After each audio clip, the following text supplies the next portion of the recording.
जनसंख्या कमी होणे हे काही धोक्याचं नाहीये, उलट ही तर आनंदाची गोष्ट आहे. बायकांनी स्पष्ट सांगितलंय की आमचं शरीर फक्त मुलं जन्माला घालण्यासाठी नाहीये. इतिहासात लोकसंख्या कशी वाढली? बायकांचं शोषण करूनच.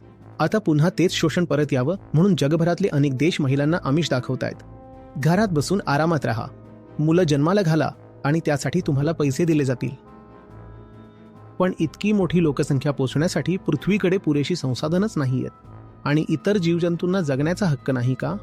आपण समुद्र बर्बाद केले, डोंगर उद्ध्वस्त केले, जंगलं तोडून टाकली. क्लायमेट चेंज खरंच घडतोय.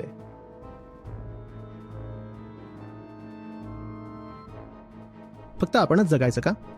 हे मासे, हे पक्षी, ही झाडं, एवढ्या सगळ्या प्रजाती, यांचाही हक्क आहे ना?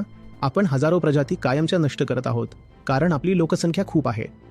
त्यामुळे जर लोकसंख्या कमी होत असेल तर ती साजरी करण्यासारखी गोष्ट आहे आणि ती ज्या गतीने कमी होतीये त्याहूनही जास्त वेगाने ती कमी व्हायला हवी. पृथ्वी 8-10 बिलियन लोकांचं ओझं पेलू शकत नाही. लोकसंख्या कमी होणे गरजेचे आहे. भविष्यात खेळ संख्यांचा नसेल, कोणाची संख्या किती जास्त आहे याचा प्रश्न नसेल.